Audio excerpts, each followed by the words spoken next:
Hey, this is Josh, and we're going to look at the Morphy Kid facial rig and answer a few questions. So, before I got into that, I want to show that this is for a Unity project, and so this is the rig we're going to be looking at. Currently, this is going to randomizes, has some animations on it, but we randomize our skin tones and hair and a bunch of stuff. And blend shapes and stuff, but I just want to show kind of what this is looking like and how it's performing here. Okay, so this is where it's going, and this is our asset in Maya. So the setup is pretty low joint count because it's a game rig. So we have one eyeball joint per eye, an upper lid and a lower lid per eye. Across the brow, we have our center, and then 3 on each side. Cheeks, jaw, one joint on the tongue.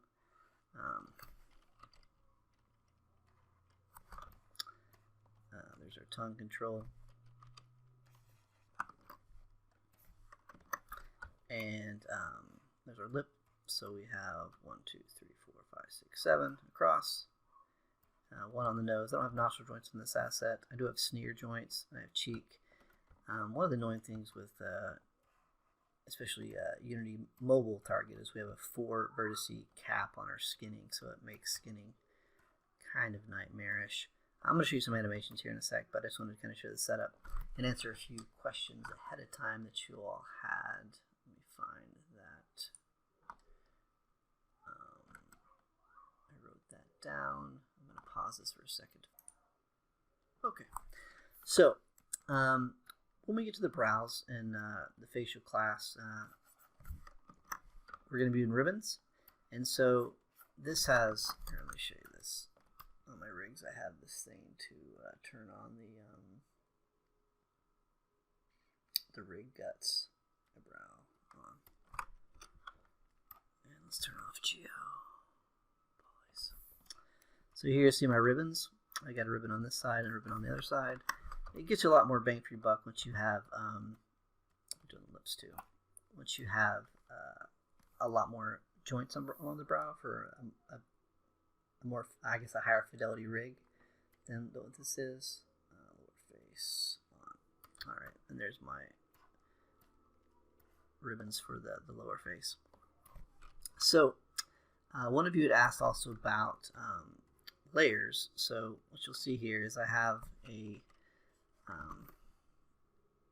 layer. There's 2 rigs. There's 2 ribbons. There's a ribbon that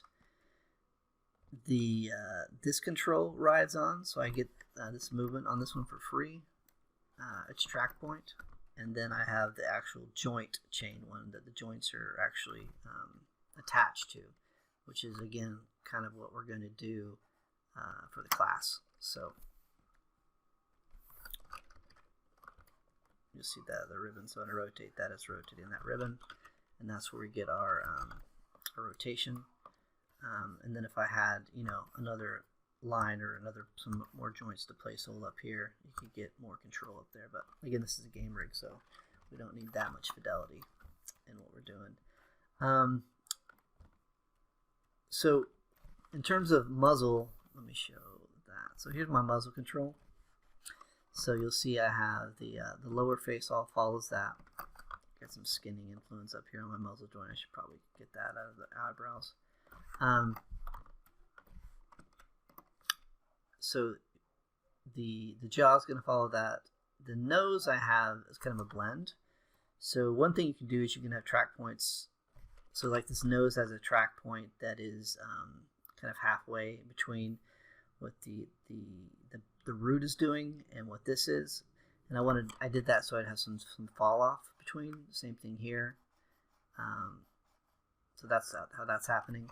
And then with the lip corner is something you can play with when you get to lips is, again, I have a track point that one track point is at the following the jaw, and the other track point is following the muzzle, so that it gets a nice midpoint between the two, and then you get some nice you get some follow, but it's going to do some stuff with the muzzle as well.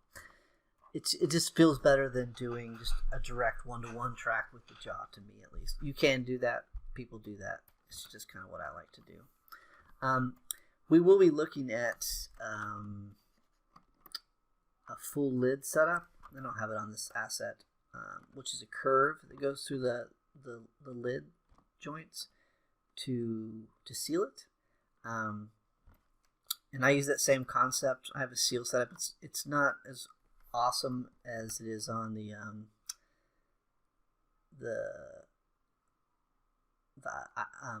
eyelids. Well, just because I usually have a higher count. Like this is still a pretty low count, and because of my skinning fall off, it doesn't seal quite as well as I'd like.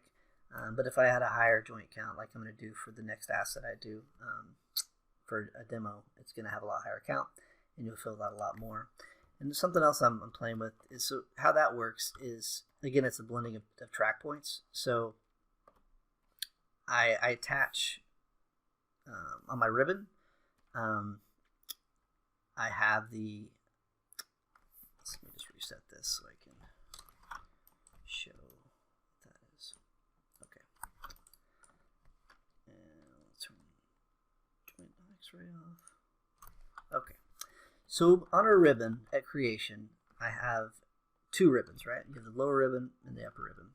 So I generate a track point for seal, and I attach one of those points to the lower ribbon and one of those points to the upper ribbon, so that I can blend where those track points are, and so I can blend a position between them. And so then what that does is, once I have, this is just turning on that blend. So this is my result. So as I want to turn that on, so it's just each of the it increments along this 0 to 10 value. It's turning on each of those constraints. So it looks a lot better when you have a lot more joints, but that's the idea. And I'm going to make it so I can tweak it after. It's just a position, a DAG, so I just want to be able to train that a little bit better. But that's kind of what's going on there. Someone had also asked about the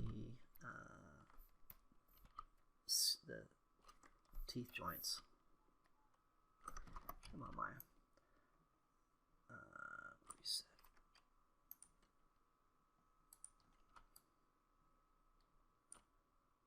What are you doing? One sec. Okay. That was weird. Someone asked about the teeth, so I want to show that. So I have my upper and lower teeth in the exact same position the joint is, because I just have a single joint. If I was going to do like a multi-joint thing, I still have my main here. And the reason I do this is so that when I want to scale these, and I'll just lock because I'm playing with something. When I want to scale these, if I scale them, I want them to go back into the head, and not, if I put the transform back here, or even in here a little bit, it's going to immediately push it out of the lips, which is not what I want. So again, on the cheek here, so my cheek actual is actually in the skin, so that when I scale, I'm going to get purchase. Whereas if I have the joint right on the surface, it's not going to, I don't get anything off of one of those axes of transformation. Let's see if I have anything else. So this setup is a game focus rig, like I said. So let's look at the structure here. So I have my skeleton. This is my bind skeleton. So it's a clean skeleton just with the constraints on it. And then all the rig stuff is going to be underneath the, this thing. That's where all my guts are. And each of the joints has a rig joint, which is actually the driver for it, that I can have control of. So if I wanted to get those, let's see, on this rig, I've got it on the head. That is direct. So now I've got each of my joint has its own, I get its own handle if I want to move it. But that's actually what's driving the bind, and so all of my controls, the way that I set things up, every joint has its own direct joint control that you can actually, animator can mess with. So when I'm doing so on the game focused versus the commercial or feature stuff. You know, when you get to when you're in games, you're a lot more limited in what you can do. Blend shapes are expensive, so we can do some blend shapes, but mainly we're just doing joints because it's the cheapest most of the time. On this asset, I'm using blend shapes, but I'm using it for just like on Morpheus one a long time ago. Is I have shapes to customize how my head looks, and so that's getting on the randomization stuff. That's what's getting baked back to the rig in Unity. Reset the puppet. Let me turn off the stuff again.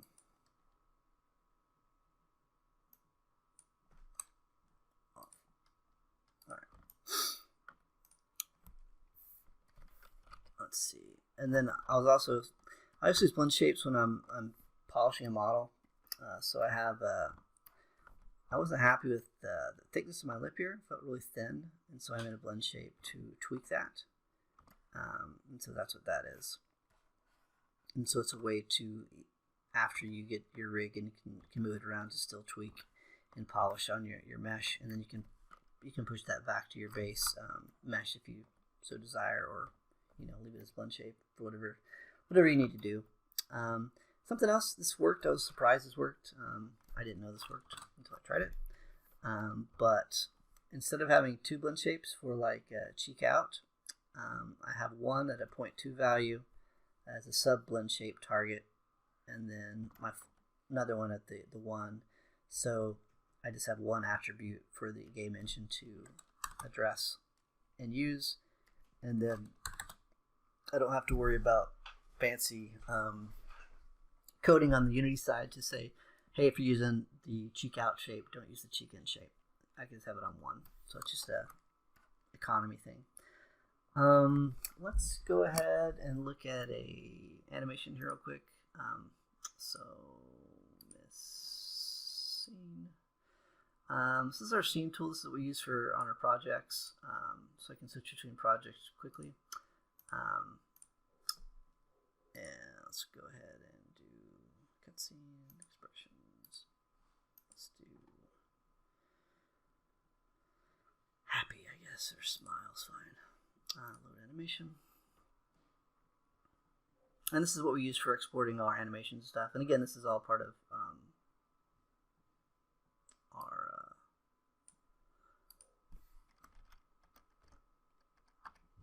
thing. Oh, because I changed it. That's an old animation. This is what we use to export our rigs, export our cutscenes, export our animations to the game engine. There. So this is the polished version. So this is our current head version. So this is kind of how it looks. And then when it's in the game engine, I'll load this animation. You can see kind of what it goes to.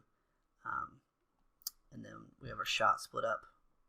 So when you're doing game work, a lot of times you need to split up your enters and cycles. So we have a section for that. And then our exporter segments out those chunks. And so we can have that kind of breakup in a scene, and it exports for the game engine work. And then if I go back to Unity, and then play this, and go to the happy animation, you kind of see what that looks like. Oh, it is unhappy. So you'll see that's that animation, but it's just on a different head. It's been customized. So like I said, right now it's random. Eventually the kids, this is a kids app, will be able to pick their own selves, or they can have a random head. We're going to have a UI for them to be able to access all the different hairs and stuff to make themselves, and then they can be themselves, or they can just have it randomized between takes. And then we're going to do a lot more stuff with this that we started talking about on the CG Monastery, and then we're going to continue to talk about it. But that's the Little Book Sales project. So that's probably good for now. If you have questions, go ahead and ask, and I'll try to get to them. Thanks for listening.